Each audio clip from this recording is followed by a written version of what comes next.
Bonjour à tous, aujourd'hui j'ai souhaité évoquer avec vous le cas de la clause d'exclusivité dans le contrat de travail. Au cours de ma carrière professionnelle, j'ai été amené à signer des contrats de travail dans le but d'obtenir un poste. J'ai également rédigé ce type d'acte pour mes employeurs lorsqu'ils désiraient procéder à des recrutements. Je ne vous cache pas que, comme pour d'autres contrats, il est préférable de bien lire un contrat de travail avant de le signer.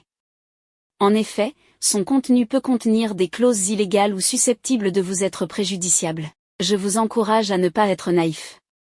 Votre employeur n'est pas votre ami, surtout lorsqu'il ne vous connaît pas, puisque vous débutez votre relation avec lui en signant votre contrat de travail. Soyez attentif au contenu du contrat de travail que l'on vous propose de signer. Je sais que vous avez envie de le signer afin d'avoir un revenu, mais n'acceptez pas tout et n'importe quoi. En particulier, j'attire votre attention sur le risque qu'il contienne une clause d'exclusivité.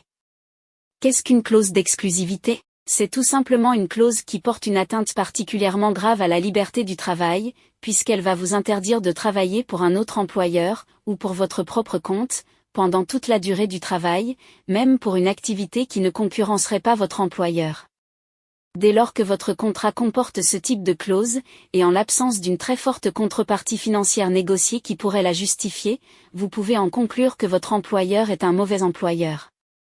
Heureusement, la clause d'exclusivité, pour être valable, doit respecter plusieurs conditions. Elle peut également être interdite dans les contrats à temps partiel, et elle peut être levée de manière provisoire dans des circonstances relatives à la reprise ou à la création d'une entreprise, voire elle ne s'applique pas pour des activités bénévoles. Normalement, la clause, pour être valable, doit être écrite et précise. Elle doit être indispensable à la protection des intérêts légitimes de l'entreprise, elle doit être justifiée par la nature des fonctions du salarié, et enfin, elle doit être proportionnée au but recherché. Toutefois, en pratique, certaines entreprises ne font pas dans le détail et mentionnent systématiquement une clause d'exclusivité dans tous les contrats de travail. C'est ainsi que vous risquez d'avoir dans votre contrat une clause d'exclusivité qui ne devrait normalement pas vous concerner. Si vous constatez sa présence, vous avez plusieurs possibilités. Première possibilité, refuser cette clause ou négocier une contrepartie, ce qui pourrait amener votre employeur à renoncer à votre embauche.